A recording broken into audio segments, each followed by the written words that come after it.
Yo, so video by Intuitive, actually a pretty interesting title, How to Kill a Teleporter. In the thumbnail, think I saw Minato from Naruto Shippuden and also Todo from JJK.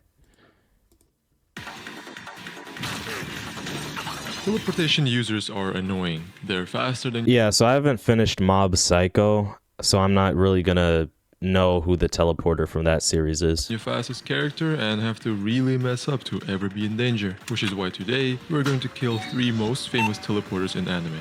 The rules are strict. I can only use characters from the respective series. I am looking for the lowest possible investment. For example, sending a 20-finger Sukuna to kill Todo would be total overkill. No cringe schemes. Poisoning someone's drink or betraying trust is forbidden. It's just boring. And that's it. As for the strategy, I completely discarded the idea of a fair and honorable matchup, because if a teleporter decides not to fight, they could easily just escape, or worse, completely turn the tables. So it's crucial to catch them off guard. But yeah, bro, the first time I saw Minato versus Obito just shocked me, because I really thought like Minato had no other option. I thought Obito was gonna, touch Minato before Minato was able to use his Rasengan on Obito, but then he just used his little kunai. I think it's called the flying Raijin technique, and he just teleports to his freaking kunai, and he just curb stomps Obito, man. Most importantly, the plan always begins with finding their weakness. Not much is known about Todo's past. He doesn't come from a known sorcerer lineage. Dang, what's going on? Why are you doing that? And isn't stated to have any unique talent like Megumi or Yuta. And yet, he's still widely considered as one of the strongest. Yeah, it's actually so weird how Todo has like pretty good scaling, because his curse technique, like, it's actually overpowered, but it's extremely simple, right? And Todo just doesn't really have much going for him outside of like just being good for support.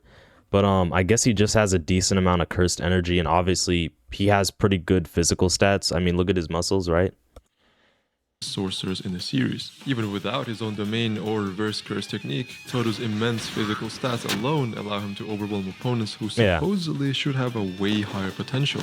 But it's his self-proclaimed... Bro, what would Todo's domain even do though? Like, honestly, would he just...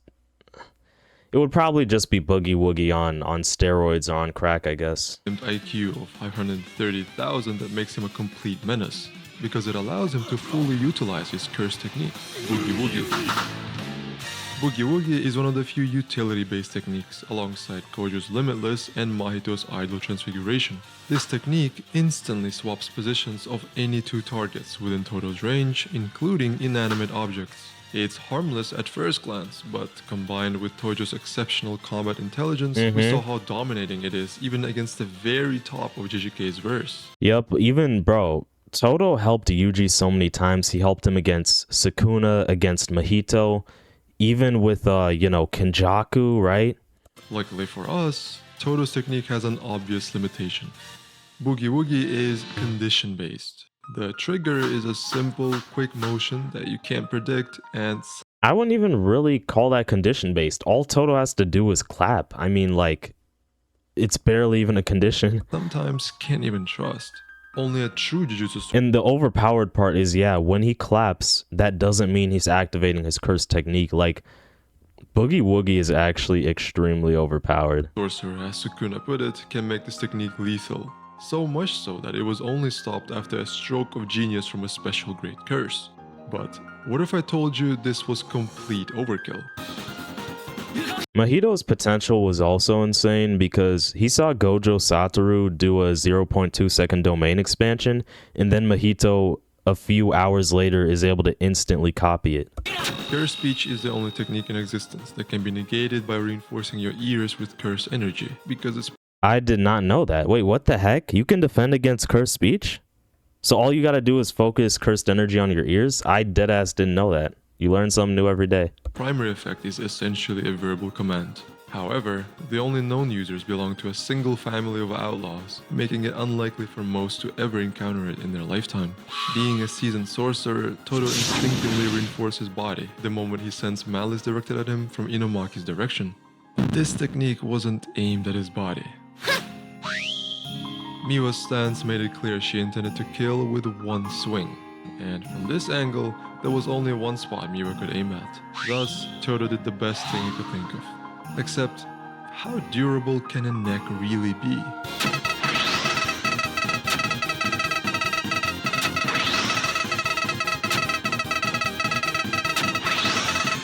We just spamming binding vows? Wait, what? Oh lord, you get... Bro, he's making fun of Sukuna. People would call Sukuna a binding vow merchant, you know, just spamming binding vows. Like, oh, I can use world cutting slash as long as I don't eat a potato chip on this specific day or whatever.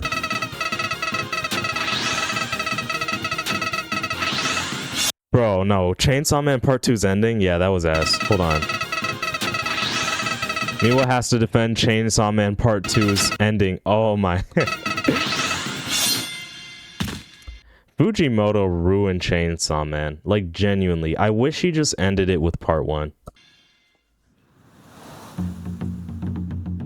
This strategy won't work on our next Literally worse than Oshinoko's ending, man. target. Minato Namikaze is not new to mind control. Where he grew up, Genjutsu is thought about early on, but even then, he never needed to use it. Entire armies designated him Flea on Sight, a reputation he earned during the Third Great Ninja War, where he famously wiped entire armies by himself. Tactical ability and combat prowess are all Minato's strong points, but it doesn't explain how he destroyed a group of almost 100 shinobi single-handedly.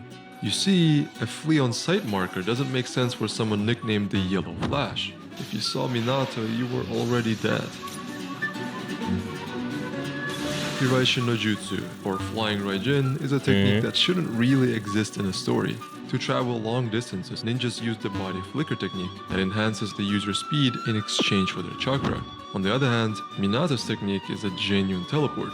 Any distance, any time, and no hand sign needed either. Dude's literally untouchable. Or is he? This is the Flying Raijin seal. Wherever Minato puts the seal, it stays there forever even if the target dies. For Minato, the marker acts as a beacon and the only place he can teleport to. Catching him might not be as impossible as we thought. If Todo's technique relied on a condition, Minato's teleportation is destination dependent. Okay. Our target has another strength we haven't mentioned. He is an extremely capable sensor type. At peak concentration, Minato can detect chakra signatures over vast distances. Even faint chakra fluctuation. Yeah, Minato was also, you know, just a prodigy in the verse of Naruto. He's kind of on the level of like a Shishui Uchiha, an Itachi Uchiha, Kakashi, you know, like he's with all those prodigies. And malicious intent.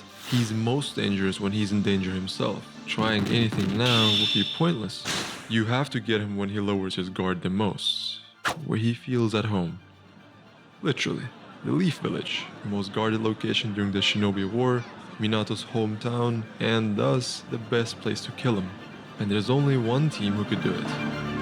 Taiyo's demonic flute produces one of the few sound genjutsus in existence. The phantom sound chains cause hallucinations and inhibit movement. Jirobo's most prominent battle trait is his immense physical strength. I'm not gonna lie, I watched Naruto, but I do not remember Tayuya or Jirobo. I do not remember these people. That synergizes with his earth release techniques. In any other scenario, Jirobo would be the front line, but this time, he will have to support his team. It takes a few seconds for Earth Prison to completely envelop its target, which is why it's crucial that Minato isn't allowed to react within the first second of his formation. Still, a second is all we'll get.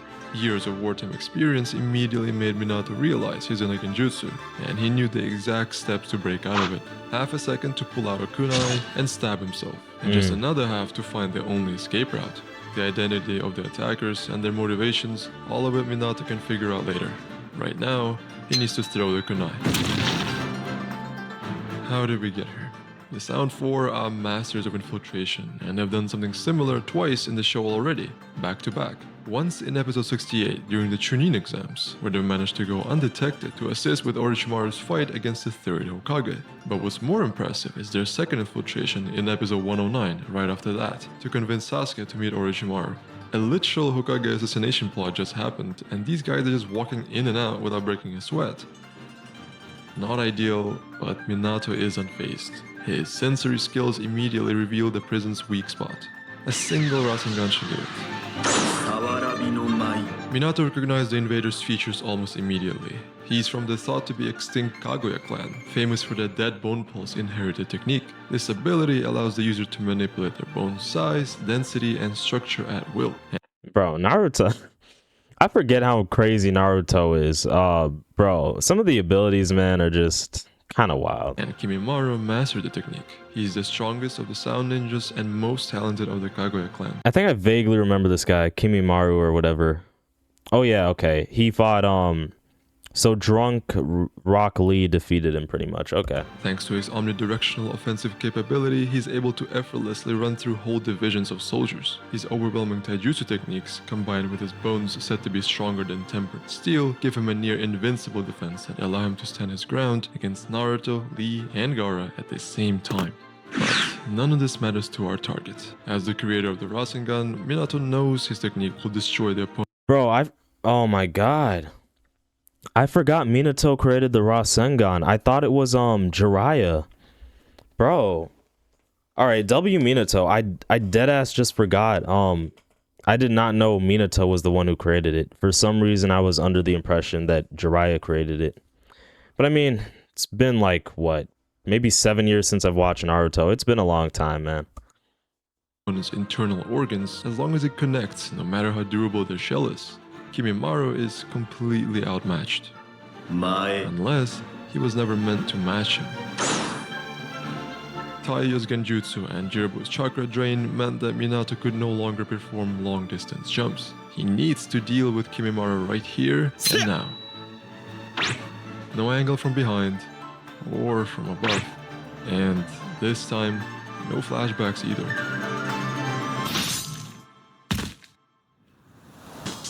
Damn.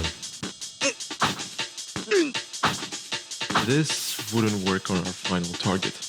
Just like Toro and Minato. Yeah, so I've kind of seen this guy. I think he makes Mob have to go 100%. I've seen like some clips of this guy, but I don't actually know like how smart he is. Like I think I only got through like 2 episodes of Mob Psycho or something. I really just haven't finished it. So let's just see what this guy's about. Ryo Shimazaki is also a teleporter, but where he differs from them is that his ability doesn't need a marker, nor a condition to activate. I thought he could like read people's minds or something. I didn't even know this guy was really a teleporter. In other words, it has no downside. So to beat him, we have to find a weakness in Shimazaki himself. Fortunately, the show already found it for us. You see, Mob Psycho's world doesn't really like overconfident personalities. Almost every fight in the show starts with a loud punk insulting someone before getting completely ragdolled into a wall.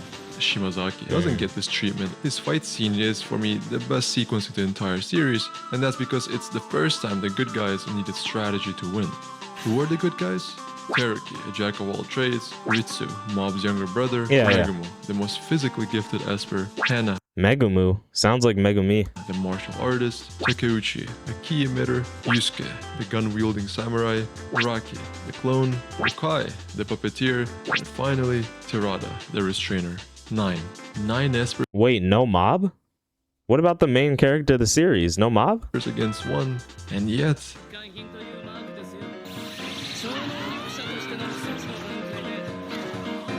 Oh, is he the Sukuna of this verse, bro? Don't tell me they sent like 9 special people after him, or they sent like a mob of people after this guy, and he still won.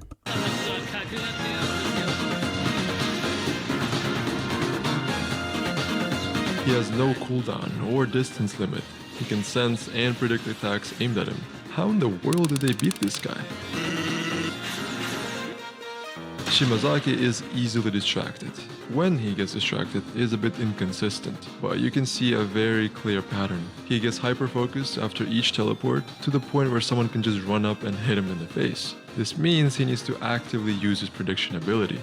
Shimazaki's battle IQ is not high. Teruka I expected him to have high battle IQ just based on how he kind of looks. I'm a little bit surprised. demonstrates this in their brief one-on-one sequence, calling out his over-reliance on powers. And most importantly, it looks like Shimazaki really likes teleporting behind his opponent. And I mean, it is technically smart, but once your opponent figures out you're teleporting behind him every time, they're gonna catch on, right? And they'll do something like this. this is where he's finished. Combo chains interrupt the concentration he needs to teleport. Out of pure desperation, Shimazaki's body forced him to awaken Mind's Eye, a special mode that sharpens his perception, removing Okay. every distraction and allowing him to dispatch his opponents in one hit. Okay. Unfortunately, in this mode, Shimazaki can't perceive regular Of course. humans. Of course. No way. So Reagan is gonna be the guy who defeats Shimazaki? Come on. From the original roster of 9 to just 3 for our plan. Still, I'd never talk down on the OGs for committing so many people. Going in blind against a teleporter is suicide, and each of the stories we discussed today show exactly that. The incredible utility and unpredictability they provide with their presence always earn them respect on the battlefield. It's why killing them in this video might seem simple, but the level of planning and execution required Man, all the archetypes in shonen are so interesting. Like yesterday, reacted to a video about copycats in anime, you know, Chrollo, Lucifer from Hunter x Hunter, Kakashi from Naruto. And now we literally got the teleporters. It's honestly nice. And Todo specifically is just a great teleporter archetype, just as like a new gen anime character. Like, it's nice. would be borderline impossible in reality. The less strict the power system, the more aspools I had to create to beat them. Let me know in the comments of which of them you Honestly, technically he could have even maybe had Gojo on this list. Gojo can technically teleport due to you know, his blue or whatever, or amplification. But yeah, man, don't fight a teleporter if you don't have high battle IQ, essentially. But yeah, honestly, it would be cool to see more teleporter archetypes in anime, honestly. And low-key, I want to see more people with powers like Dio. Like, I want more anime characters that can like stop time and stuff, bro. Because honestly, those are cool abilities.